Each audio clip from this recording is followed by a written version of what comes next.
अच्छा जी, आज का जो हमारा लेक्चर है वो है पैराग्राफ राइटिंग के ऊपर। आप लोगों ने जो है 5 तारीख को जब ऐसे स्टार्ट किया तो सबसे पहले स्टेटमेंट ऑफ टॉपिक की आपने, उसके बाद आउटलाइन बनी, कल आप लोगों ने इंट्रोडक्शन सीखा है। अब आपका जो है वो बॉडी पार्ट आता है आपके ऐसे का, ठीक है। इसको हम पैराग्राफ्स कहते हैं, बॉडी के पैराग्राफ्स भी कहते हैं, बॉडी भी कहते हैं इसको। अच्छा जी, जी आपके सामने मैंने एक स्कीम लिखी हुई है, इसको देखें आप। आई होप कि स्क्रीन शो हो रही है। प्लीज एनीबॉडी कंफर्म मी, एक बार मैं कंफर्म कर दें कि स्क्रीन शो हो रही है। ठीक है। अच्छा जी, ये जो आपका ऐसे होता है उसके अंदर जो डिस्ट्रीब्यूशन है, डिवीजन है, वो किस तरह से होती है। इस तरह जो सामने आपको स्कीम नजर आ रही है ये होती है। ऑलमोस्ट आपका 10% जो होता है आपके ऐसे का वो इंट्रोडक्शन होता है, 10% आपका कंक्लूजन होता है, बाकी जो अराउंड 75 to 80% होता है ना वो आपके बॉडी के पैराग्राफ्स होते हैं। ठीक है, तो इसका ये मतलब हुआ कि आपका जो 80% ऐसे है वो आज आप सीखेंगे, और ये आपका सबसे इम्पोर्टेंट पार्ट होता है। अभी तक आप लोगों ने कुछ खास नहीं किया। अगर मैं ये बताऊं कि आप लोगों ने अपनी तरफ से कुछ भी नहीं किया तो ये बात सच होगी। ठीक है, आप लोगों को मैंने सिखाया कि स्टेटमेंट इस तरह बनानी है, आउटलाइन इस तरह आपने करनी है, फिर उसके अकॉर्डिंग आपने स्ट्रक्चर फॉलो करते हुए इंट्रोडक्शन लिखना है। अगर आपकी नॉलेज, आपकी स्किल, आपकी रिसर्च, आपकी जो इन्फॉर्मेशन है, उन चीज़ों का टेस्ट होगा तो वो अब स्टार्ट हो रहा है। हाँ जी, स्कूल का जो है बिल्कुल उसकी तरह चाक वाला ब्लैक बोर्ड होता था, बिल्कुल उसकी तरह लग रहा है ये। तो मैंने ये जो बनाई थी ना प्रेजेंटेशन, तो उसमें डिफरेंट स्टाइल थे, मैंने कहा इस पे मुझे ये अच्छा लग रहा था, मैंने इस पे बना लिया इसको। अच्छा जी, तो अब जो है ना जो आपके बॉडी के पैराग्राफ्स हैं ये आपका ऐसे का सबसे मोस्ट इंपॉर्टेंट पार्ट होता है। सबसे मुश्किल पार्ट भी है, सबसे मोस्ट इंपॉर्टेंट पार्ट भी है, सबसे लेंथी पार्ट भी होता है। ठीक है, फर्स्ट ही करो पे आ जाए तो फिर 99% लोग फेल नहीं हो गए ना। ठीक है, मसला तो ये है। अच्छा जी, तो बेसिकली अब आपके जो बॉडी के पैराग्राफ्स हैं वो स्टार्ट हो रहे हैं।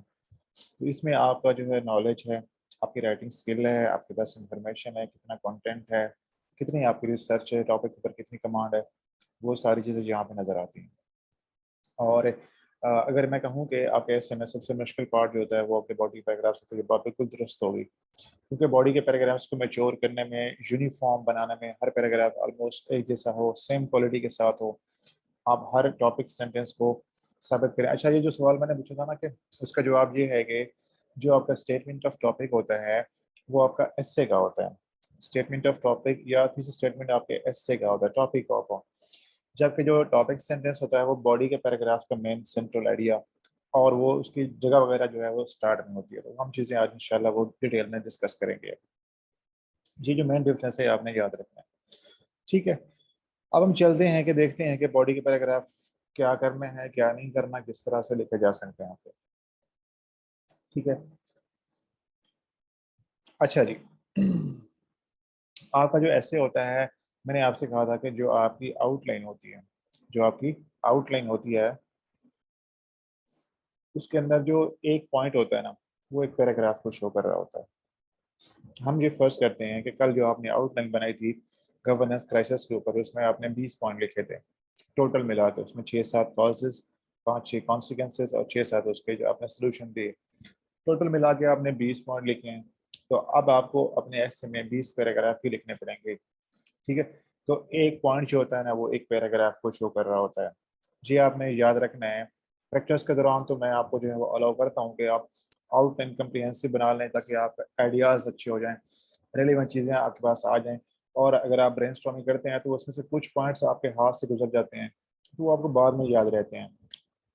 लेकिन जब आप पेपर के अंदर या कहीं मॉक दे रहे होंगे, पेपर अटेम्प्ट कर रहे होंगे, तो जितने पॉइंट्स आपकी आउटलाइन में उतने पैराग्राफ्स होंगे। ऐसा नहीं है कि आपने 15 पॉइंट लिख दिए और आपने जो है वो 12 पैराग्राफ कर दिए, तो आप स्ट्रेट फेल हो जाते हैं वहाँ पर आप। ये आपने ख्याल रखना है इसका। ठीक है, तो आपकी आउटलाइन के अंदर जितने पॉइंट्स होंगे उतने ही आपके जो है क्या कहते हैं बॉडी के पैराग्राफ्स बन जाएंगे। ये आपने हमेशा याद रखना है। अब बच्चे कुछ पूछते हैं कि सर एक बंदा जो है उसके 39 नंबर आए, 38 आए, और एक बंदे के 40 क्यों आ गए, अब वो 39 पे क्यों फेल हो गया। उसकी रीज़न ये समझ आती है कि जब वो ऐसे कर रहा होगा एंड पे तो उसके पास टाइम नहीं बचा और उसने क्या किया कि 2 पैराग्राफ को या 3 को उसने कंबाइन करके एक बना दिया, तो वही फेल हो गया वो। या उसके जो है वो इंट्रोडक्शन सॉरी कंक्लूजन के अंदर कोई इशू आ गया, उसका ऐसे पूरा नहीं उसका एंड के ऊपर। तो 39 पे 38 पे लोग फेल होते हैं और उसकी रीजन यही बनती है। ठीक है, तो ये बड़ी सीरियस किस्म की मिस्टेक्स होती हैं, इसको आपने बिल्कुल अवॉइड करना होता है, इनका बहुत ख्याल रखना होता है आपको। अच्छा जी, अब आइडियली जो आपका एक 2500 वर्ड का ऐसे होता है, उसके लिए कितने पैराग्राफ जरूरी हैं? देखें, जो हमारे टीचर्स हैं, हाँ उसकी तरफ आते हैं, एस सी एस में उसमें हम आएंगे इंशाल्लाह। मैं अभी थोड़ा सा डिस्कस करूंगा अभी अगली स्लाइड में। जो आपका एक आइडियली 2500 से 3000 वर्ड का ऐसे होता है, उसमें नंबर ऑफ पैराग्राफ्स जो होते हैं वो 18 से 20 होना चाहिए, कम से कम 18 से 20 होना चाहिए। डिस्क्रिप्टिव ऐसे की बात कर रहा हूँ, ये आर्गुमेंटेटिव ऐसे में थोड़ा लेंथ शॉर्ट हो जाती है, वो हम करेंगे, उसके ऊपर बाद डिस्कस करेंगे। बट जो डिस्क्रिप्टिव ऐसे जैसे अभी आप कर रहे हैं, उसके अंदर कम से कम 18 से 20 पैराग्राफ लाजमी होते हैं, आपने करने होते हैं अपने ऐसे के अंदर। उसके अलावा जो आपका पीएमएस कैसे होता है, वो पीएमएस पंजाब की अगर हम बात करते हैं तो उसकी लेंथ कम होती है। अच्छा, मुझे कोई बता सकते हैं कि पीएमएस के पी में जो एसए की लेंथ कितनी होती है? शाबाश, जल्दी से बता दें। कुछ लोग हैं के पी से, तो मेरे ख्याल से उनको पता होगा, कि आप लोग बताएं कितनी लेंथ होती है उसकी। जो मेरा अंदाजा है वो शायद वो, हाँ बिल्कुल ठीक है, सीएसएस के लेवल कैसे होता है एग्जैक्टली। तो आप लोगों ने जो है यही वाला ऐसे जो सीएसएस कैसे है वही लिखना है वहां पर। आपके पास 3 घंटे होते हैं, 100 नंबर होते हैं। ठीक है, ठीक है, ओके। लेकिन पंजाब के जो पीएमएस है उसके अंदर 2 घंटे होते हैं, और तकरीबन आपने जो है वो 1200 या 1500 वर्ड का ऐसे करना, वो शॉर्ट ऐसे हो जाता है। ठीक है, लेकिन अगर आप पीएमएस पंजाब का ऐसे कर रहे हैं तो उसमें आप 12 से 14 पैराग्राफ कर सकते हैं। लाइक मैंने 2020 में जो ऐसे किया था उसके अंदर अराउंड कोई 10-11 पैराग्राफ थे और मैंने 65 स्कोर किया उसमें। अभी जो मैंने पीएमएस दिया उसके अंदर मैंने तकरीबन अराउंड 13-14 पैराग्राफ्स लिखे थे। ठीक है, तो ये आप जो है वो आइडियल ये एक लेंथ होती है, उसमें आप जा सकते हैं। लेकिन सीएसएस के ऐसे में आपने कोशिश करनी है 18 तक लाजमी तौर पर अपने पैराग्राफ्स को ले जाएं। ठीक है। अच्छा जी, अब चलते हैं कि आपका जो सीएसएस और पीएमएस का ऐसे है उसके बॉडी में और ओवरऑल फर्क थोड़ा देख लेते हैं हम। सर के भी पीएमएस में एक ऐसे प्रेसी के पेपर में भी होता है शॉर्ट ऐसे। अच्छा ओके, मैं उस पर बात करूंगा। हारिस, ये आपने मुझे जब हम दोबारा क्लासेस स्टार्ट करेंगे ना 3 दिन के गैप के बाद, आपने मुझे रिमाइंड करवाना ये सवाल। ये हम तब डिस्कस करेंगे इंशाल्लाह इसको हम। अच्छा कि आपने ये बता दिया। अच्छा जी, आप देखें ना कि सीएसएस और पीएमएस ऐसे में थोड़ा सा फर्क जो समझना वो जरूरी ये है कि जो सीएसएस का पंजाब का ऐसे है ना, उसके अंदर जो एग्जामिनर आपको स्टेटमेंट्स देता है ना, वो आपसे ये एक्सपेक्ट करता है कि आप स्टेटमेंट को फॉलो करें। ठीक है, बात को समझना है, बड़े ध्यान से समझना है इसको। पीएमएस पंजाब में एग्जामिनर आपको जो स्टेटमेंट देता है वो आपको एक्सपेक्ट करता है कि आप उसको फॉलो करें। ठीक है, आप उसके अगेंस्ट ना जाएं, उसके अंदर कोई नई चीज़ ऐड ना करें, जो उसने कहा है वही आप लिखें। जबकि सीएसएस के ऐसे में टॉपिक्स ऐसे आते हैं, बड़े ही डाइवर्सिफाइड होते हैं, ओपन एंडेड होते हैं, और उसके अंदर एग्जामिनर बेसिकली जो एस्पिरेंट्स होते हैं, जो स्टूडेंट्स होते हैं, जो उनका ऐसे आता है उनके पास, वो उनसे ये एक्सपेक्ट कर रहा होता है कि आप उस टॉपिक के साथ you must play with the topic. Topic के साथ आपने खेलना है कैसे, कि आपने उसको हर पॉसिबल वे से अप्रोच करना है, उसको एक्सप्लोर करना है, उसके अंदर जितने पॉसिबल डायमेंशन हो सकती हैं कर सकती हैं। दैट मीन्स कि आपकी जो आउटलाइन है वो कम्प्रीहेंसिव होनी चाहिए, 360 डिग्री पे आपने उस टॉपिक का एनालिसिस करना है, उसके अंदर आप एडिशन भी कर सकते हैं अपनी तरफ से। ठीक है, आपकी जो है वो आउटलाइन के अंदर 5 से 8 के बीच में 7-8 हेडिंग भी हो जाए तो वो कोई इशू नहीं है और बहुत अच्छी होती है। यानी कि बेसिकली आपके सीएसएस एसए में एग्जामिनर ये चाह रहा होता है कि आप अपने एसए को कैसे प्लान करते हैं।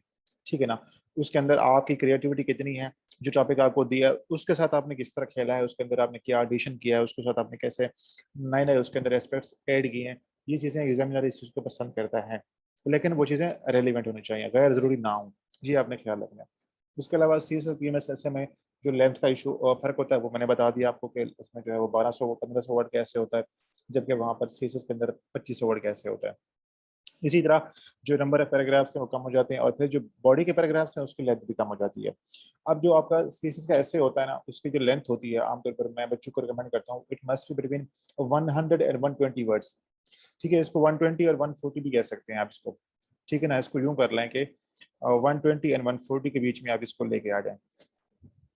जो सीसेस कैसे है जो कि आज हम सीख रहे हैं, जो हम कर रहे हैं, इसमें आपका जो पैराग्राफ है उसकी जो नॉर्मल लेंथ है वो नोट करने पे बस बिटवीन 120 एंड 140 वर्ड्स, इसके बीच में आपने इसको रखनी होती है। ठीक है, जबकि जो पीएमएस का शॉर्ट ऐसे होता है 1500 वर्ड का या 1200 वर्ड का, उसके अंदर जो आमतौर पर जो उसकी लेंथ होती है बिटवीन 90 एंड 100, क्योंकि 90 80 और 100 या 90 और 110 के बीच में आप इसको लेके आ सकते हैं, ये इसमें काफ़ी हो जाती है। ठीक है। अच्छा जी, उसके अलावा ये आपने ख्याल रखना है कि जो आप ऐसे कर रहे होंगे जिसमें पैराग्राफ्स हैं वो तकरीबन सेम लेंथ होने चाहिए सारे के सारे। मतलब कोई आपका 100 का हो सकता है, कोई 120 का, कोई 130 का, लेकिन बहुत ज़्यादा फर्क नहीं डालना आपने उसके अंदर। ऐसा ना हो कि उसको देख के विजिबली ये फर्क फील हो कि यार ये तो पैराग्राफ बहुत शॉर्ट कर दिया, इसने ये बहुत लंबा कर दिया। तो ये आपने ख्याल रखना है। आमतौर पर जो उसकी लेंथ है वो आपने मेंटेन करनी है नॉर्मल, उसकी जो एक साइजेबल लिमिट होती है ना वो आपने उसको मेंटेन करना होता है। अच्छा जी, उसके बाद है कि पैराग्राफ राइटिंग जो है, अब मैंने आपको बता दिया है कि जो आपका ऐसे का 80% हिस्सा है वो किसके ऊपर होता है, बॉडी के पैराग्राफ्स के ऊपर होता है, और इसके लिए आपको काफ़ी सारी जो है वो प्रैक्टिस की ज़रूरत होती है। उसके अलावा जिसमें लास्ट पॉइंट लिखा है वो ये है कि मैंने आपसे कहा था कि जब हम आउटलाइन बनाते हैं तो उसके अंदर हम एक काम करते हैं जिसको हम कहते हैं लॉजिकल सीक्वेंस। अब वो जो लॉजिकल सीक्वेंस है ना, अगर आपको ठीक है तो आपके पैराग्राफ ठीक हो जाएंगे। अब यही लॉजिकल सीक्वेंस जो होता है ना वो आपके पूरे ऐसे के अंदर कोहेरेंस लेकर आता है। कोहेरेंस क्या ये होती है कि आपका जो फर्स्ट पैराग्राफ है वो अगले से कनेक्ट हो रहा होता है, कनेक्टेड होता है, और दूसरा तीसरे से, तीसरा चौथे से, चौथा पांचवे से, इसी तरह तमाम पैराग्राफ्स जो होते हैं वो आपस में कनेक्ट हो रहे होते हैं। अगर ये इसी तरह कनेक्टिविटी चलती है तो आपका लॉजिकल सीक्वेंस ठीक होता है। अगर ये कनेक्टिविटी होती है तो आपके ऐसे में कोहेरेंस आती है, और अगर कोहेरेंस आती है तो आपका ऐसे बड़ी आसानी से पास हो जाता है। अगर आपके ऐसे में कोहेरेंस ना हो तो ऐसा लगता है कि एक पैराग्राफ दूसरे से अलग है, दूसरा तीसरे से अलग है, वो बिल्कुल डिफरेंट लग रहे होते हैं, वो आपके जो स्टेटमेंट ऑफ टॉपिक है उससे कनेक्ट नहीं हो रहे होते। और अगर ऐसा हो तो फिर आपके लिए मसला है। और एग्जामिनर अपनी रिपोर्ट्स के अंदर ये बार बार बात कहता है कि जो ऐसे में सबसे मोस्ट कॉमन इशू होता है वो क्या होती है, कोहेरेंस नहीं होती, लैक ऑफ कनेक्टिविटी होती है पैराग्राफ्स के बीच में। मेरे पास जो बच्चे आते हैं मतलब जो मेरे से नहीं पढ़ते, उनके ऐसे में सबसे ज़्यादा मसला जो होता है ना वो यही होता है, किसी बच्चे के ऐसे में कोहेरेंस नहीं होती। मुझे आज तक कोई एक ऐसा बच्चा नज़र नहीं आया जो मतलब मेरे से ना पढ़ा हो और उसका ऐसे मेरे पास आया और मैंने उसको देखा कि उसमें कोहेरेंस हो, नहीं होती उसके अंदर कोहेरेंस। ठीक है, तो ये बड़ा बेसिक सा इशू है, फंडामेंटल इशू है, इसके ऊपर आपने जो है वो ख्याल करना होता है, इसको अवॉइड करना होता है। अब इसे कैसे अवॉइड करेंगे, इंशाल्लाह आज हम इसको इस पे काम करेंगे, सीखते हैं इसको आज। अच्छा जी, अब देखें कि हमने जो पैराग्राफ है वो लिखने कैसे हैं, ये चीज़ बड़ी इंपॉर्टेंट है। इसका एक स्ट्रक्चर होता है, इसको आपने फॉलो करना होता है कि किस तरह जो है आपका पैराग्राफ शुरू से लेकर अंत तक चलता है।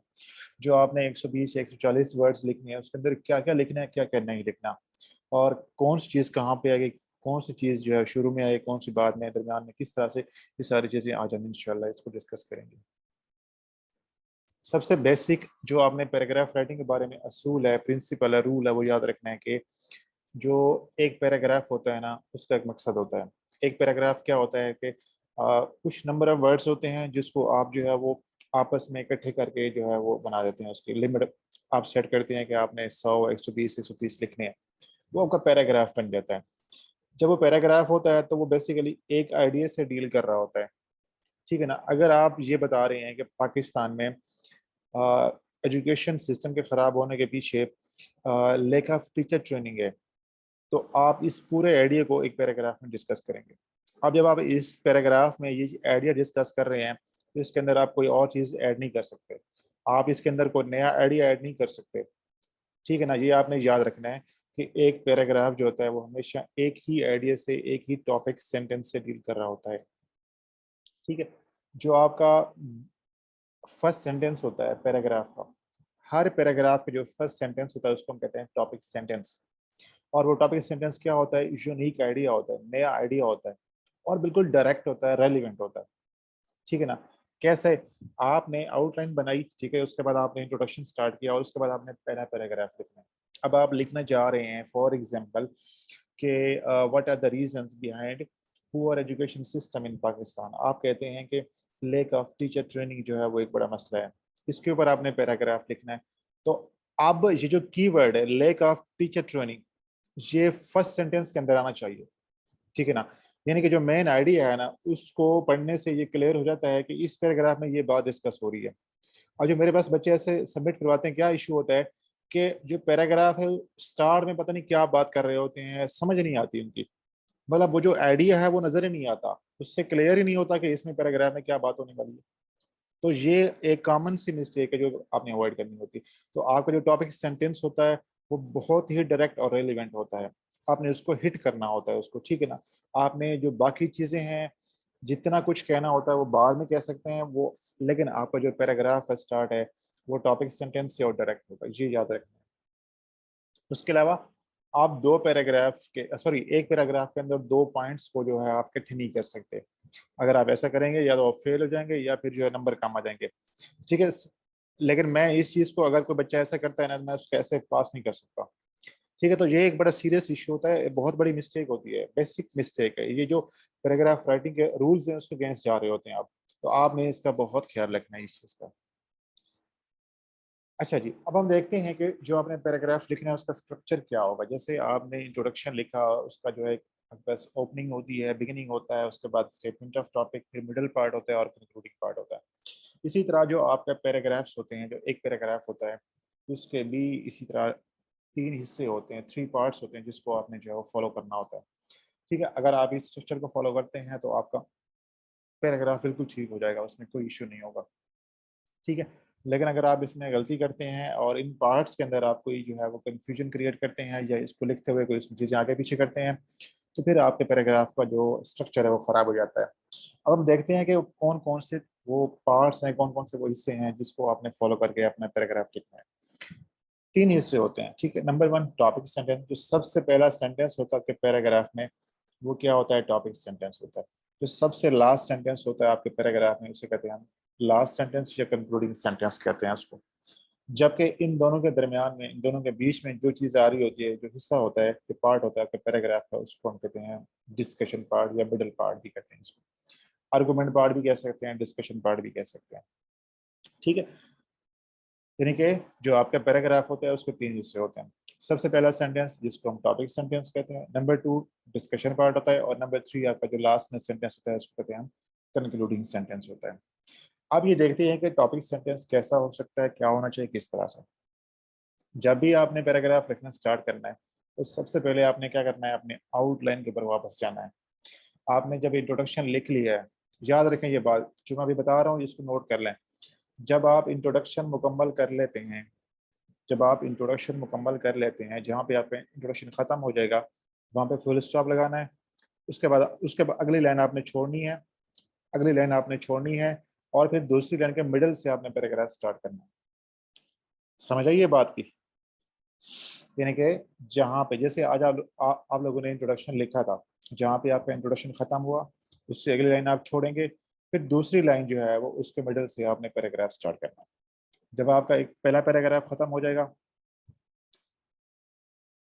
डिस्कशन और बॉडी पार्ट, नहीं सारे पूरे पैराग्राफ की बात कर रहा हूँ मैं बताऊंगा अभी आपको, ठीक है ना। यूं समझे ना कि जब आप पैराग्राफ शुरू करें, पहला पैराग्राफ स्टार्ट करना है, तो आपने इंट्रोडक्शन के बाद एक लाइन छोड़ के फिर दूसरी लाइन के मिडल से स्टार्ट करना है पहला पैराग्राफ। जब आपका जो है पहला पैराग्राफ खत्म हो जाएगा तो दूसरा पैराग्राफ लिखने के लिए फिर अगेन उसी तरह आपने स्पेस छोड़नी है, एक लाइन छोड़नी है और दूसरा पैराग्राफ दूसरी लाइन के मिडल से, फिर तीसरा पैराग्राफ इसी तरह एक लाइन छोड़ के। तो मतलब ये कि प्रॉपर आपने एक लाजमी एक लाइन छोड़नी है और उसको मिडल से स्टार्ट करना है फिर आपने, ताकि ये आसानी हो देखने में, पढ़ने में कि एक पैराग्राफ कहाँ से शुरू हो रहा है और कहाँ पे खत्म हो रहा है। बहुत सारे बच्चों के ऐसे में पता नहीं चलता कि पैराग्राफ स्टार्ट कहाँ से हो रहा है, खत्म कहाँ पे हो रहा है, तो वो फेल हो जाते हैं, डायरेक्टली फेल हो जाते हैं, ठीक है ना। मैं ऐसे बच्चों को ऐसे चेक ही नहीं करता, क्योंकि वो इतनी मुश्किल होती है, पता नहीं चलता कि पैराग्राफ कहाँ पे लिखा हुआ है, कहाँ पे शुरू हुआ है, कहाँ पे खत्म हो रहा है। तो ये आपने हमेशा ख्याल रखना है, ठीक है ना। लेकिन हाँ, तीन फिंगर्स का नहीं, मतलब ये कि कम से कम एक लाइन जरूर छोड़े उसके बीच में, ताकि आसानी हो देखने में कि वाकई में जो है यहाँ पे एक पैराग्राफ खत्म हो गया और अब दूसरा पैराग्राफ स्टार्ट हो रहा है, ठीक है ना। तो ये बस आपने ख्याल रखना है इसका स्पेसिंग का।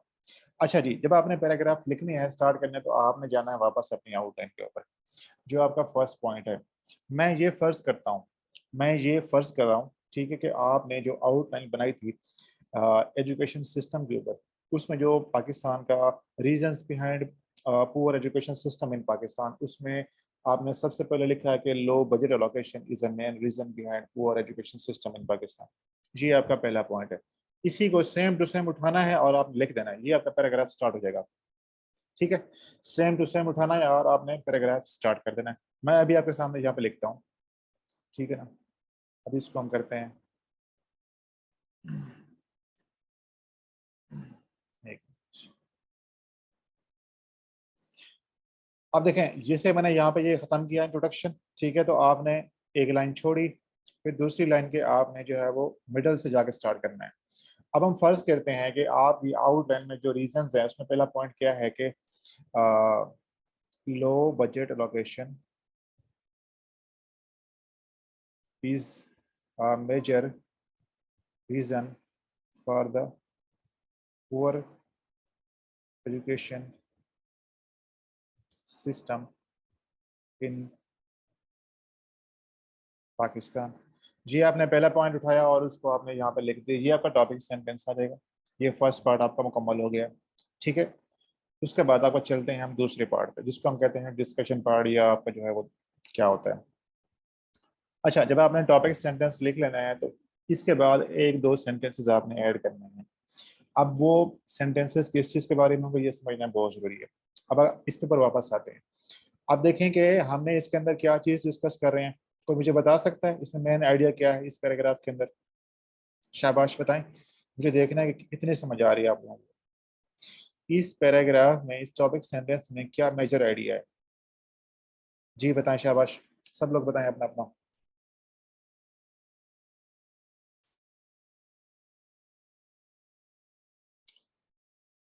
ट्रांजिशन यहाँ पे नहीं होता यार, वो पैराग्राफ्स के बीच में होता है। शाबाश, बिल्कुल। हाँ जी, इसके अंदर जो मेन आइडिया है वो क्या है? Low budget allocation. अब आपने क्या करना है कि जब टॉपिक सेंटेंस लिख लेना है तो टॉपिक सेंटेंस से रिलेवेंट, सॉरी, जो आपका की वर्ड है, जो मेन आइडिया है उससे रिलेवेंट आपने एक या दो सेंटेंसेस ऐड करने हैं।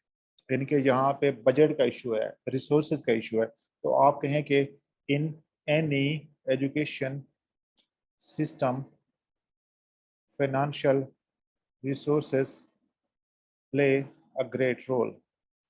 ठीक है, दैट मीन्स कि आपने जो आपका मेन आइडिया है, सेंट्रल आइडिया है, की आइडिया है, उससे रिलेवेंट आपने एक या दो सेंटेंसेस ऐड करने हैं। ये मैंने एक सेंटेंस ऐड कर दिया, यानी कि मैंने लिखा कि in any education system financial resources play a great role.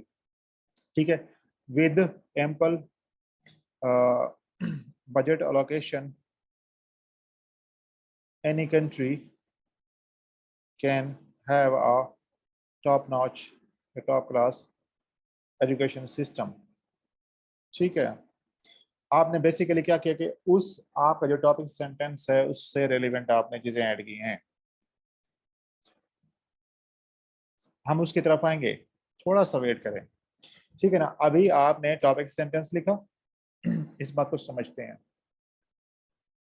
जी, आपने टॉपिक सेंटेंस लिखा और उससे रिलेवेंट फिर आपने जो है वो एक या दो सेंटेंसेस आपने ऐड किए।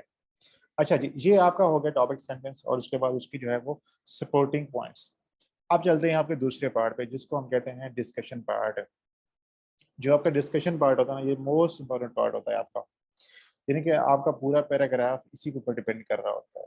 यही वो पार्ट होता है जिसके अंदर आपने टॉपिक सेंटेंस को प्रूव करना होता है, अपने उस जो आपका आर्गुमेंट है, जो आपका मेन आइडिया है, उसको जस्टिफाई करना है, साबित करना होता है। अगर आप साबित नहीं करते, जस्टिफाई नहीं करते, एविडेंस नहीं देते, सबूत नहीं पेश करते, तो वो फिर आपका जो है हवाई फायरिंग बन जाती है। ठीक है ना, उसकी कोई वैल्यू नहीं होती और उसकी बेस पे आपका इससे पास नहीं होता। तो जब भी आपने कोई क्लेम करना है ना, यानी कि अगर आप ये कह रही हैं कि पाकिस्तान में लो बजट अलोकेशन जो है वो सिस्टम के, एजुकेशन सिस्टम के खराब होने की वजह है, तो आपको ये बात साबित करनी पड़ेगी डिस्कशन पार्ट में। ठीक है ना, अब वो साबित करने का क्या तरीका है, किस तरह से कर सकते हैं, वो हम देखते हैं अभी। अच्छा जी, जो आपका मिडिल पार्ट है उसका जो है वो नंबर ऑफ सेंटेंसेस 8 से 10 हो सकते हैं। यानी कि पहले आपने, सबसे पहले आपने टॉपिक सेंटेंस लिखा, उसके बाद एक या दो सपोर्टिंग पॉइंट्स आपने ऐड किए, देन आप जो आपका डिस्कशन पार्ट स्टार्ट हो रहा है उसमें 8 से 10 सेंटेंसेस आप ऐड कर सकते हैं। ठीक है, डिपेंड करता है वो आपके ऊपर कि आप उससे कितना ऐड करना चाहते हैं। ठीक है, इसके अलावा जो आपका डिस्कशन पार्ट होता है इसके अंदर आपके मेन आर्गूमेंट्स होते हैं। मेन आर्गूमेंट से मुराद ये होता है कि जो टॉपिक सेंटेंस है, की आइडिया, उससे रिलेवेंट जितने भी आपका एविडेंस है, सबूत है, रेफरेंसेस हैं, कोटेशंस हैं, आपके फैक्ट्स हैं, वो इसी हिस्से के अंदर आ रहे होते हैं आपके। ठीक है, ये आपने याद रखना है। अच्छा जी, अब देखते हैं कि ये मैंने लफ्ज़ लिखा हुआ मसाले, जैसे आप लोग हांडी बनाते हैं या सालन बनाते हैं तो उसके अंदर आप मसाले डालते हैं। इसी तरह आपका जो पैराग्राफ होता है वो बगैर मिसालों के जो है वो इनकम्प्लीट होता है। अब वो कौन-कौन से मसाले हैं वो डालने से आपका पैराग्राफ मुकम्मल हो जाएगा, डिस्कशन पार्ट मुकम्मल होगी, ये लिखे हुए हैं यहाँ पर। जब भी कोई आर्गुमेंट होगा ना, जब भी टॉपिक सेंटेंस होगा तो उसको आपने पॉसिबल डायमेंशन से, पॉसिबल पर्सपेक्टिव से टच करना है। कौन-कौन से पर्सपेक्टिव्स हैं? सोशल पर्सपेक्टिव से टच करना है आपने उसको, पॉलिटिकल से, इकोनॉमिक से, कल्चरल से, रिलीजियस से, इसके अलावा जितने आप चाहें तो इसमें ऐड कर सकते हैं। ये 5, 6, 7 जो है ना कुछ इसमें पर्सपेक्टिव है जिससे आपने उस आर्गुमेंट को जो जो आपका टॉपिक सेंटेंस है उसको टच करना है। सोशली भी देख सकते हैं, पॉलिटिकली देख सकते हैं, इकोनॉमिक पर्सपेक्टिव में, रिलीजियस कॉन्टेक्स्ट में, ठीक है ना, वर्ल्ड वाइड जिस तरह चाहें आप इसको कर सकते हैं। उसके बाद जब आप इसको टच कर लेंगे, अच्छा इसमें एक चीज़ याद रखनी है, ये सारे लाज़मी नहीं है कि आप सोशल से भी कर रहे हो, एक हर पैराग्राफ को पॉलिटिकल से भी, इकोनॉमिक से, किसी में आप सोशल से कर सकते हैं, किसी में इकोनॉमिक से, किसी में 2 हो सकते हैं, किसी में 3, किसी में 1 हो सकता है, वो डिपेंड करता है। बट कोशिश करनी है कि आपने इन इन एंगल से लाज़मी तौर पर उसको टच करना है। अच्छा जी, जब आप उसे टच कर लेंगे, उसके बाद आपने क्या करना है, आपने देने हैं फैक्ट्स नंबर 1, आपने रेफरेंसेस देने हैं, फैक्ट्स देने हैं, रेफरेंसेस देने हैं, कोटेशन दे सकते हैं, डेटा है वो दे सकते हैं, बुक का हवाला लाजमी, बुक का नाम दे सकते हैं, कंपैरिजन है वो दे सकते हैं, कोटेशन दे सकते हैं, करंट ट्रेंड है वो आप दे सकते हैं, कोई केस स्टडी है वो आप दे सकते हैं। ये 8 से 10 चीज़ें हैं जो लाजमी तौर पर आपने याद रखनी है, ठीक है ना? और इन्हीं चीज़ों के ऊपर आपका जो है वो आपका जो सबूत होता है ना, आपका एविडेंस होता है वो रेस्ट कर रहा होता है। अगर आप ये ऐड नहीं करते, आपका एविडेंस नहीं आता ऐसे में, और अगर एविडेंस नहीं आता तो फिर आपका ऐसे जो है पास नहीं हो सकता। तो आपने याद रखना है कि जब आप टॉपिक सेंटेंस को social, political, economic, cultural, religious perspective से टच कर लेते हैं, उसके बाद आपने जो चीज़ डालनी होती है वो क्या होती है, वो उसके अंदर फैक्ट्स होते हैं, उसके अंदर डेटा होता है, उसके अंदर बुक्स के हवाले होते हैं, किसी केस स्टडी का हवाला है, कोई एग्जाम्पल है, कोई रेफरेंस वगैरह है, ठीक है, किसी इदारे की रिपोर्ट का हवाला है, कोई कंपेरिजन है, कोई एग्जाम्पल वगैरह है, और कोटेशन वगैरह, ये आप इसके अंदर ऐड कर सकते हैं। अब ये सारी चीज़ें नहीं आएंगी, 3, 4, 5 हो सकती हैं, किसी में रेफरेंस हो सकता है, किसी में कोटेशन हो सकती है, किसी में एक डेटा हो जाएगा तो किसी में बुक का हवाला हो जाएगा, किसी में 2 चीज़ें तो किसी में 1, किसी में 3 तो किसी में कुछ हो जाएगा। ये आपने मिक्स करके according to your paragraph, according to demand of your paragraph वो आपने करते जाना है, ठीक है। अब हम देखते हैं कि ये करना कैसे है, मैं आपको करके दिखाऊंगा अभी। अब देख चलते हैं हमारे पास अपने टॉपिक सेंटेंस के ऊपर। आपका टॉपिक सेंटेंस क्या है कि low budget allocation is a major reason for the poor education system in Pakistan. In any education system financial resources play a great role. ठीक है, with ample budget location any country can have a top notch education system. अब हम चलते हैं कि पाकिस्तान के हवाले से, हमारा टॉपिक सेंटेंस पाकिस्तान के हवाले से। In Pakistan the governments have failed to spend enough resources on education। ठीक है, अब मैं कहता हूं कि फॉर इंस्टांस या फॉर इंस्टांस, ठीक है, according to the economic survey of Pakistan 2022, ठीक है, only 4% of GDP was spent on education in the country। ये आपने क्या दिया, आपने एविडेंस दिया है, जो आपने, हम इसके सारे सवालों की तरफ आएंगे, थोड़ा सा वेट करें फातिमा। जो आपने टॉपिक सेंटेंस दिया था उससे रेलिवेंट, उसको सपोर्ट करने के लिए आपने एविडेंस दे दिया। यानी कि जब आपने ये कहा था कि पाकिस्तान में जो बजट है वो कम स्पेंड होता है, अब अगर आप इसको सपोर्ट नहीं करेंगे विद एविडेंस, विद फैक्ट, तो ये खाली बात रहेगी। जब आपने एविडेंस दे दिया, आपने हवाला दे दिया, इकोनॉमिक सर्वे ऑफ पाकिस्तान का हवाला दिया, फिर आपने इसमें फैक्ट डाल दिया, तो वो उसके ऊपर मुहर लग गई है। अब इसे कोई बंदा चैलेंज नहीं कर सकता इस बात को, कोई ये नहीं कह सकता कि आपने गलत बात कर दी है, कोई ये नहीं कह सकता कि आपने जो है खाली किस्म की स्टेटमेंट दे दी है और उसे आपने सपोर्ट नहीं किया। अब आपने उसको सपोर्ट कर दिया है, ठीक है। इसके बाद अगर आप चाहें तो किसी बुक का हवाला भी दे सकते हैं। फॉर एग्जाम्पल मैं कहता हूँ कि Maleeha Lodhi in her book Pakistan beyond the crisis state reports the same reason for Pakistan's poor education system. ठीक है जी, आपने बुक का हवाला दे दिया है, ठीक है ना जी, आपने क्या किया, बुक का हवाला दे दिया है। 1 मिनट में इसकी लेंथ चेक कर लो कितनी हुई है, ठीक है। अच्छा जी, अब देखें जी, आपने टॉपिक सेंटेंस दिया, उसके बाद आपने जो है वो क्या किया, आपने उससे रेलेवेंट सपोर्टिंग पॉइंट्स दे दिए। उसके बाद आपने क्या किया कि आपने जो है वो उस पर्सपेक्टिव थे, इसमें सोशल है, पॉलिटिकल है, इकोनॉमिक है, उससे आप टच करना चाहें वो कर सकते हैं। देन आप उसमें फैक्ट्स वगैरह हैं वो दे सकते हैं, ठीक है। और इससे क्या है कि आपका जो टॉपिक सेंटेंस है वो प्रूव हो जाता है, ठीक है ना, उसमें जो है कोई कमी नहीं रहती उसके अंदर। अब इसके बाद भी अगर आप चाहें कोई कोटेशन आपके पास आ रहा है, कोई केस स्टडी आ रही है, ठीक है, मजीद उसके अंदर कुछ आ रहा है तो वो भी आप ऐड कर सकते हैं।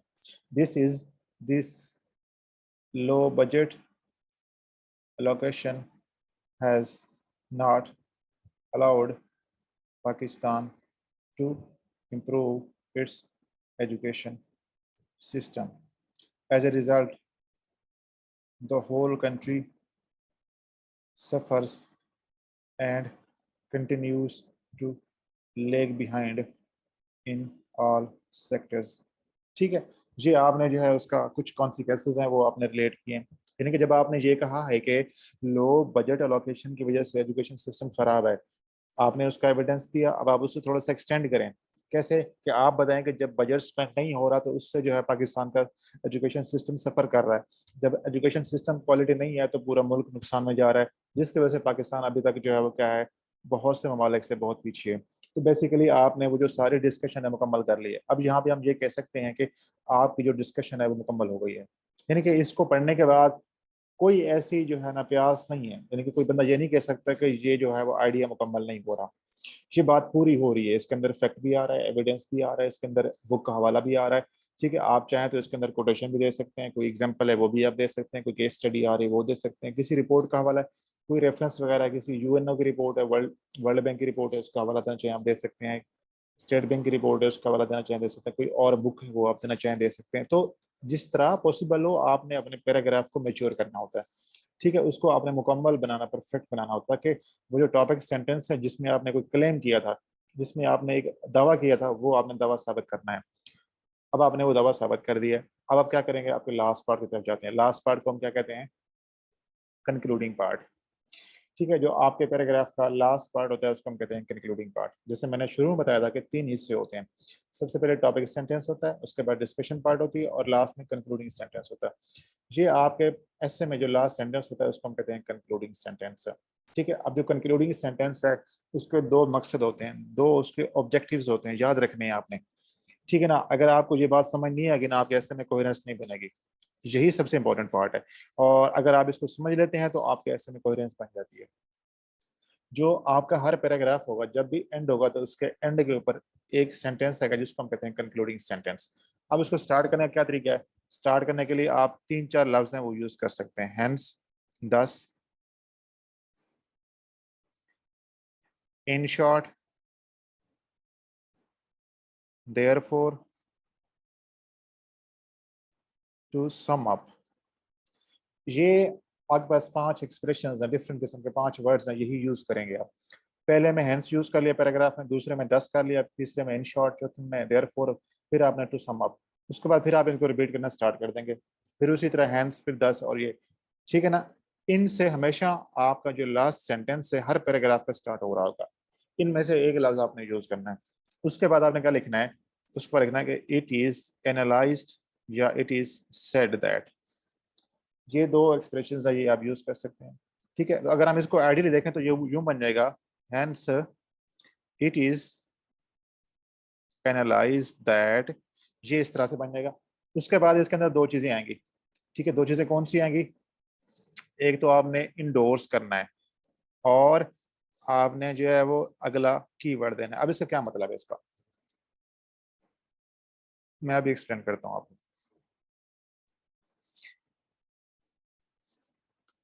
देखें, जब भी आप लास्ट सेंटेंस लिखेंगे ना, हैंस कामा लगाना है, उसके बाद या 10 लिखें, जो भी यूज करें, इट इज सेड या इट इज स्टेटेड दैट, उसके बाद आपने क्या करना है, इसके दो हिस्से होते हैं। दो हिस्से क्या है?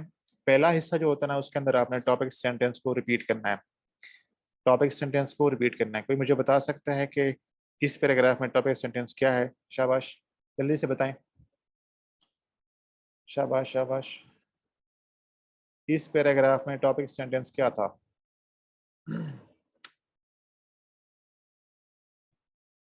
यार ये चैट क्यों नहीं शो हो रही? अच्छा, हाँ जी, लो बजट लोकेशन, बिल्कुल ठीक है। अब आपने क्या करना है, टॉपिक सेंटेंस को रिपीट करना है। It is said that Pakistan education system could not develop due to low budget allocation। जी आपने क्या कर दिया, आपने उस टॉपिक सेंटेंस को रिपीट कर दिया। आप अपना जो पहला सेंटेंस है उसको पढ़ें और इसको पढ़ें, कोई फर्क नहीं है इसके अंदर। वर्डिंग थोड़ी आगे पीछे हो सकती है बट मकसद आइडिया सेम है उसका।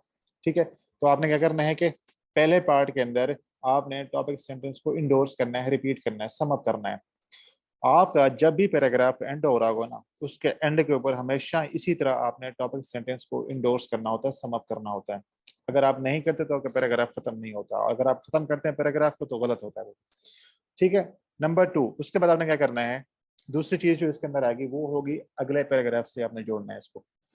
ठीक है, आपने सिर्फ इंडोर्स नहीं करना, सम अप नहीं करना, बल्कि अगले पैराग्राफ से भी आपने कनेक्ट करना है इसको। अब वो कैसे कर सकते हैं, उसके डिफरेंट तरीके हैं। आप एंड लगा लें, along with लगा लें, एज वेल एज लगा लें। ठीक है, या कोई और कनेक्शन आप बिल्ड करने के लिए भी आप कह सकते हैं, या यूं भी कह सकते हैं। अभी इतना समझ लें, आप एंड लगा लेते हैं फॉर एग्जांपल। ठीक है, आप एंड लगाएं और अगला जो कीवर्ड है, आप वापस जाना है आउटलाइन के अंदर, आउटलाइन में वापस जाएं और देखें दूसरा पॉइंट क्या है। हम ये फर्ज कर रहे हैं कि लो बजट के बाद आपकी आउटलाइन में जो अगला पॉइंट है वो है लेक ऑफ टीचर ट्रेनिंग। तो मैं यहाँ पे लिखता हूँ lake of teacher training, full stop.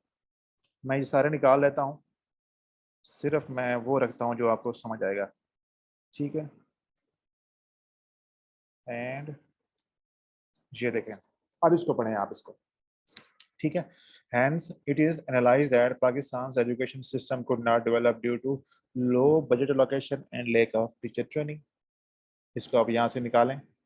ठीक है, और इसको यहाँ पे ले आए, तो ये क्या बन जाएगा आपका, आपका जो है वो ये बन जाएगा आपका कंक्लूडिंग पार्ट, कंक्लूडिंग सेंटेंस बन जाएगा।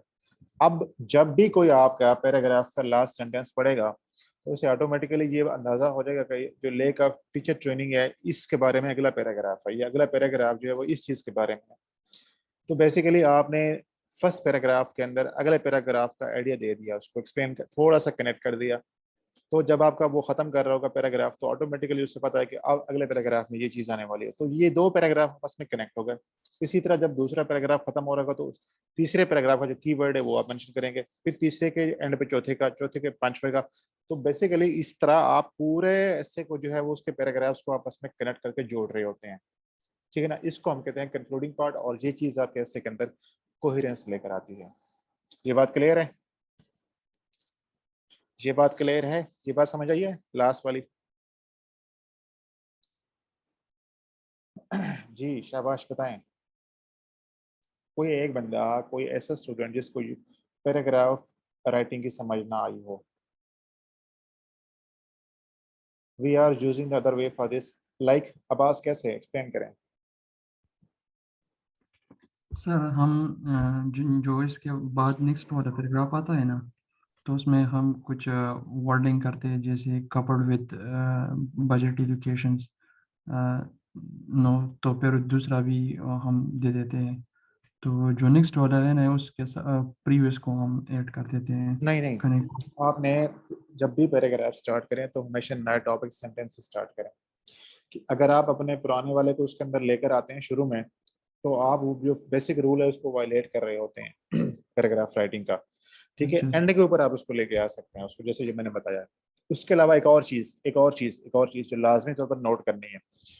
अक्सर बच्चे 70 to 80% बच्चे जब पैराग्राफ स्टार्ट करते हैं तो क्या करते हैं, in addition to, moreover, furthermore, likewise, similarly, ये लफ्ज यूज कर रहे होते हैं। जैसे कनेक्ट। ये, हाँ नहीं बिल्कुल भी नहीं यूज करना है, ये बिल्कुल भी यूज नहीं करना है आपने, ठीक है ना। ये आप पैराग्राफ्स के अंदर यूज कर सकते हैं, पैराग्राफ स्टार्ट नहीं कर सकते इससे आप, ठीक है ना। अगर आप यूं कर लें कि दूसरा पैराग्राफ यूं स्टार्ट कर दें, फॉर एग्जांपल स्पेस दे दिया आपने, more over lake of teacher training has impeded the growth of Pakistan's education system।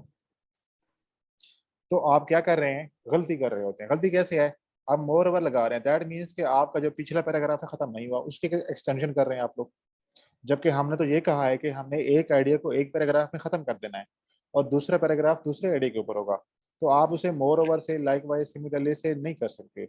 हमेशा आपने डायरेक्ट उसको स्टार्ट करना है अपने कीवर्ड्स के साथ या उसके साथ, ठीक है। The lake of teacher training या लेक ऑफ टीचर ट्रेनिंग, जो भी कह सकते हैं आप इसको। ये बात क्लियर है, समझ आ गई ये बात की? Excuse me sir. जी जी सर आपने लिखा है हेंस इट इज एनालाइज ना सर, कंक्लूडिंग सेंटेंस जब आपने स्टार्ट किया। सर जरा प्लीज वो सामने ला सकते हैं सर पैराग्राफ जो मैं शो करूं आपको?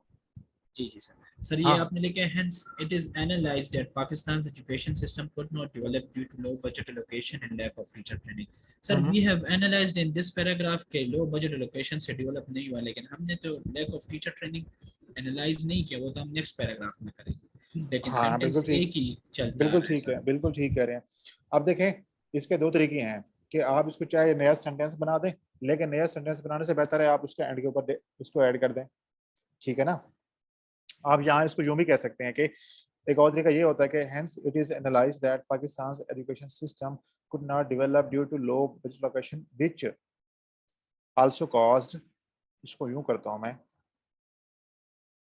which has led to which has led to lack of teacher training। लेकिन अगर मैं आपको डायरेक्ट शुरू में ये तरीका बता रहा था तो ये बच्चों के लिए बहुत मुश्किल हो जाना था। तो मैंने आपकी आसानी के लिए, ताकि आप इसको बात को समझ भी जाएं और आपको ये भी पता हो कि ये हम क्यों कर रहे हैं, यहाँ पे क्यों लिख रहे हैं, उस चीज़ को मैंने आपको एंड एज वेल एज और अलॉन्ग विद बताया। स्टार्ट में आप यही यूज करें, एंड है, as well as, along with है। बाद में जाके जब आपका ऐसे बहुत अच्छा हो जाता है, प्रैक्टिस हो चुकी होती है, मेच्योर होता है, तो आपको ऑटोमेटिकली फील होता है तो उसमें जो कनेक्शन है वो नेचुरल बन जाता है, उसमें ये फिर इशू आता ही नहीं है उसके अंदर, ठीक है। तो ये उसका वायलेशन नहीं हो रही हमने, यानी कि अगर आप ये समझते हैं कि हमने ये प्रूव नहीं किया ये वाला पॉइंट, ऐसा नहीं है। ये बेसिकली हमने कनेक्ट करने के लिए उसके अंदर उसको जो है वो लेकर आए हैं उसको, ठीक है ना। ये कनेक्टिविटी के लिए होता है इसका। अच्छा जी, कुछ सवाल है, what are the other ways to show coherence in paragraphs? ये मैंने बता दिया आपको, यही वाला तरीका था फातिमा, जो कोहेरेंस हम लेकर आते हैं ना, कि आपके जो है वो it has also caused, which has led to, which as a result is causing, इस तरह करके आप उसको जो है वो कोहेरेंस बना रहे होते हैं। And along with, as well as के अलावा आप ये तरीका भी यूज कर सकते हैं। कोहेरेंस कोहेरेंस ये होती है इरफान के जो आपका एक पैराग्राफ है वो अगले पैराग्राफ से जुड़ा होना चाहिए, कनेक्ट होना चाहिए। अब एक पैराग्राफ दूसरे से जुड़ा हो, दूसरा तीसरे से, तीसरा चौथे से। जिस तरह तस्वीर में दाने आपस में जुड़े होते हैं ना, तो उसको अगर आप एक दाना निकालेंगे तस्वीर गिर जाती है आपकी। इसी तरह आपके तमाम पैराग्राफ जो होते हैं वो आपस में कनेक्ट होते हैं और वो कनेक्ट होकर आपका जो स्टेटमेंट ऑफ टॉपिक है उसको प्रूव कर रहे होते हैं। इसको हम कोहेरेंस कहते हैं, ठीक है। तो हाँ जी बिल्कुल जैनब, ठीक है, ऐसे कह रहे हैं। रिपीट सर थोड़ा सा दूसरा पैराग्राफ स्टार्ट कैसे होगा, ये मैंने बता दिया यासिर आपको कि lake of teacher training has impeded the growth of Pakistan education system. फिर उसी तरह आप उसको जो है वो सपोर्ट करने के लिए आर्गूमेंट्स देंगे, फिर उसके डिस्कशन में एविडेंस वगैरह, फैक्ट्स वगैरह, बुक्स के हवाले, और फिर उसका जो है कंक्लूडिंग सेंटेंस आप लिखेंगे उसका। मेंटोर्स कनेक्टर्स यूज करते हैं हर, हाँ जी यार ये सर हम जो है ना क्या रहता है, जिस तरह साहब है उनके ऐसे के बुक में मैंने देखा था यही यूज किया होता ना, मोर ओवर है, लाइक वाइज, देयरफॉर, ये सारा, लेकिन बिल्कुल भी ठीक नहीं है ये चीज़, इसको आपने यूज नहीं करना आपने इसको। अच्छा जी, और ऊपर मेरे ख्याल से सवाल एक बार फातिमा ने सवाल पूछा था कोई, हाँ क्या वो पूछ रही हैं कि हम कितने फैक्ट्स वगैरह डाल सकते हैं। ये अच्छा सवाल है, बिल्कुल। देखें आपने कोशिश करनी होती है कि प्रैक्टिस के दौरान, जब अभी आप प्रैक्टिस कर रहे हैं, ऐसे लिख रहे हैं, सीख रहे हैं, इसमें आप कोशिश करें कि हर पैराग्राफ के अंदर एक ना एक फैक्ट लाजमी हो, उसमें कोई कोटेशन भी आ जाए, कोई बुक का हवाला भी आ जाए, कोई एग्जांपल भी आ जाए, 2-3 चीज़ें लाजमी आनी चाहिए। उसकी रीज़न क्या है? जब आप प्रैक्टिस करते हैं और लिखते हैं और वो चीज़ आपके हाथ से गुजरती है, तो वो आपको याद रहती है। अगर आप पैराग्राफ में बिल्कुल भी कोई चीज़ नहीं लिख रहे, तो आपको याद ही नहीं रहेगी। अगर आपने हाथ से गुजार लिया, उसको लिख लिया, आपको उसमें से अगर 20-30%, 40% चीज़ें भी याद आ जाएँ, तो आपके पेपर के अंदर ऐसे बड़ा अच्छा हो जाता है। लेकिन अगर आप प्रैक्टिस में नहीं करते, तो फिर आपको बड़ा मसला हो जाता है। तो इसलिए आपने कोशिश करनी है हर पैराग्राफ में ढूँढ-ढूँढ के कहीं न कहीं से लाज़मी तौर पर आप फैक्ट वगैरह लिखें उसके अंदर, कोटेशन कोई ट्राई कर लें, कोई बुक का हवाला दें, कुछ ना कुछ लाज़मी आप उसके अंदर ऐड करें। प्रैक्टिस के दौरान आपने ये करना है, लेकिन बहुत ज़्यादा नहीं करना है, कहीं ऐसा ना हो कि ये रिपोर्ट लग जाए, ठीक है? तो आपने ये ख्याल रखना है कि ये जो है सपोर्ट करने के लिए, एविडेंस देने के लिए करना है, ना कि उसकी आपने स्टफिंग करनी है। एक और चीज़ कि आपने ये जो फैक्ट्स वगैरह ये कहाँ से लेने हैं, जब मैं आपको ऐसे सेंड करता हूँ ना, मॉडल ऐसे भेजता हूँ, उसमें से यही चीज़ें लिखी होती हैं। तो उसमें से बुक का हवाला दिया गया होगा पैराग्राफ के अंदर, कोटेशन दी गई होगी या कोई फैक्ट होगा या कोई एग्ज़ाम्पल, वो उठा के अपने ऐसे में लिख दो आप, ठीक है ना? आपने उठाना है और अपने ऐसे में लिख देना है। अभी के लिए इतना करना है आपने। इस स्टेज पे आपने यही करना है। अगर आप इसको ढूँढने पे लग जाएँगे, कोई फैक्ट वगैरह अगर आपको पहले से पता है तो अच्छी बात है, वो लिख दें। अगर आप नहीं पता तो उस एसे में से उठा के आप लिख दें। अभी के लिए आपने अपना एक तो एसे का जो पैराग्राफ है वो ठीक करने हैं और दूसरा आपको अंदाज़ा हो जाएगा कि इसके अंदर रेफ़रेंस डालने कैसे होते हैं। तो आपने वो एसे में से चीज़ें हैं कॉपी करेंगे, कोई इश्यू नहीं है, उसमें से उठा लें, हेल्प ले लें आप उसको। ठीक है? यार मैं पानी पी लूँ, मैं आता हूँ 1 मिनट, मेरा गला बड़ा खुश्क हो रहा है। आप लोगों के सवाल आप ड्रॉप करें, अभी मैं उसके जवाब देता हूँ।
हाँ जी,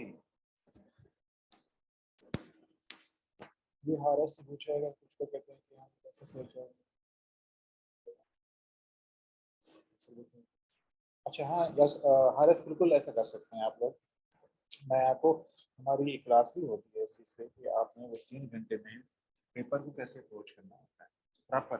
पहले 5 मिनट में क्या करना है, फिर अगले 10 मिनट में क्या करना है, फिर अगले 20 मिनट में क्या करना है, आउटलाइन कितने टाइम में ख़त्म करनी है, कब बनानी है, कब नहीं बनानी, कब नीट करनी है, इंट्रोडक्शन पे कितना टाइम देना है, पैराग्राफ में कितना टाइम देना है। ये मैं आपको एक पूरा लेक्चर इस बात पे होता है कि वो 3 घंटे का टाइम आपने कैसे यूज़ करना है।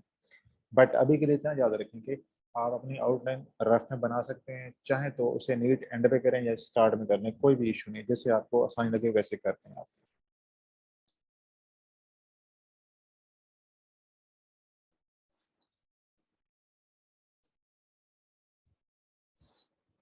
हाँ जी, उसकी तरफ आएँगे। कल मैं आपको बताऊँगा कि ट्रांज़िशन कैसे होती है। ट्रांज़िशन ये होती है कि जब आप आउटलाइन के एक हिस्से से दूसरे हिस्से में जाते हैं। सपोज़ करते हैं कि आपने पाकिस्तान के एजुकेशन सिस्टम के रीज़न्स हैं ख़राब होने के, वो डिस्कस किए 6-7 पॉइंट्स, उसके 6-7 पैराग्राफ लिख दिए आपने। अब आपने जाना है कि इसके ऊपर उसके जो इफ़ेक्ट्स हैं उसके ऊपर, तो अब इफ़ेक्ट्स का पहला पैराग्राफ लिखने से पहले छोटा-सा ट्रांज़िशन सेंटेंस देंगे आप उसका, ठीक है? मैं यहाँ पे आपको शो करता हूँ अभी आपको। ये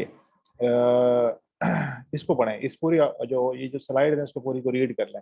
जो इसको रीड कर ले वो डन कर दे एक बार, फिर मैं आपको एक्सप्लेन करता हूँ।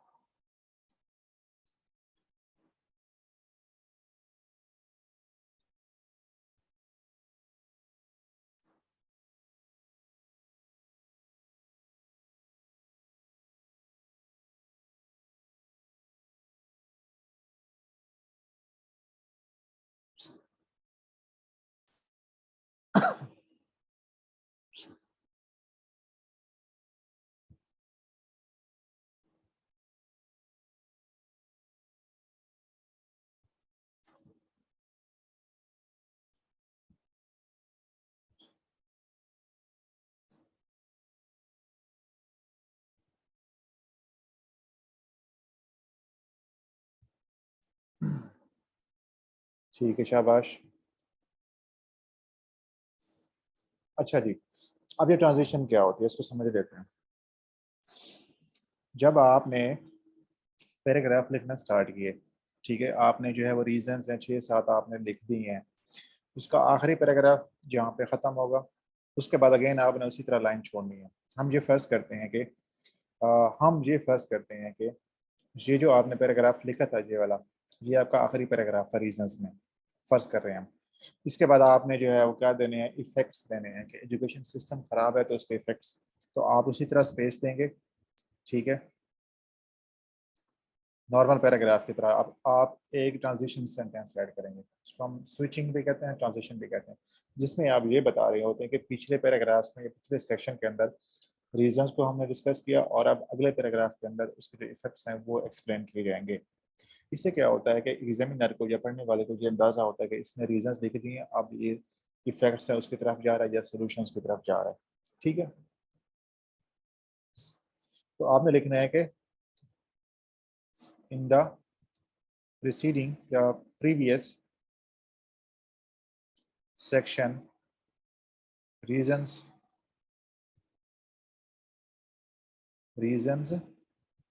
behind poor education system in Pakistan were discussed, full stop।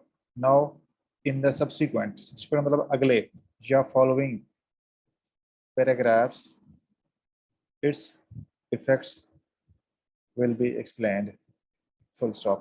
फिर आपने उसी तरह लाइन छोड़ के स्पेस दे के उसके बाद जो आपका इफेक्ट्स वाला पैराग्राफ है वो आपने स्टार्ट कर देना है। तो ये बेसिकली 2 लाइंस का या 3 लाइंस का, 2-3 सेंटेंसेस का छोटा सा ट्रांजिशन पैराग्राफ जैसे सेंटेंस होता है जो आपने देना है। उसके बाद जब आप इफेक्ट्स मुकम्मल कर लेंगे और आपने सॉल्यूशंस की तरफ जाना है और आपका जो आपने लास्ट इफेक्ट लिखा है उसके बाद अगला पैराग्राफ फिर आपने उसके अंदर देना है। उसमें आप क्या करेंगे, उसके अंदर तब्दीली ये होगी कि इन द प्रीसीडिंग,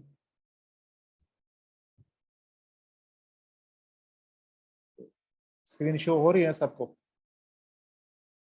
मुझे ऐसा लगा कि स्क्रीन शो नहीं हो रही किसी को। अच्छा जी, स्क्रीन शो हो रही है? प्लीज बता दे कोई बंदा। ओके, शुक्र है। अच्छा, अब आपने क्या करना है कि जब आपने सॉल्यूशंस की तरफ जाना है तो आपने लिखना है कि इन द प्रीसीडिंग या in the previous sections effects of poor education system of Pakistan were discussed। now in the subsequent sections paragraphs solutions to improve it paragraphs solutions to improve it will be explained या elaborated, जो भी चाहे आप use कर लें, ठीक है। तो ये आपने ट्रांजिशन सेंटेंस इस तरह से देना होता है। ये 2 हो सकते हैं मैक्सिमम या 3 हो सकते हैं, 3 नहीं बल्कि 2 ही काफ़ी हो जाती हैं, ठीक है ना। जब आपने आउटलाइन के एक मेजर सेक्शन से दूसरे सेक्शन में जाना होता है तो वहाँ पे आप ट्रांजिशन सेंटेंस दे रहे होते हैं। चलें जी, ये है आपका पैराग्राफ राइटिंग के बारे में। तमाम पैराग्राफ्स इसी स्टाइल पे और इसी स्ट्रक्चर के साथ ही आपने लिखने होते हैं। जो सोल्यूशंस वाले हैं उसके अंदर आप शुड इस्तेमाल कर रहे होते हैं, स्टार्ट में शुड यूज़ करें, बाकी उसके अकॉर्डिंग जो टेंस वगैरह है आप जहाँ पे चेंज करना बनता है आप उसको चेंज करते जाएंगे। कोई सवाल वगैरह हो तो आप पूछ सकते हैं आप लोग।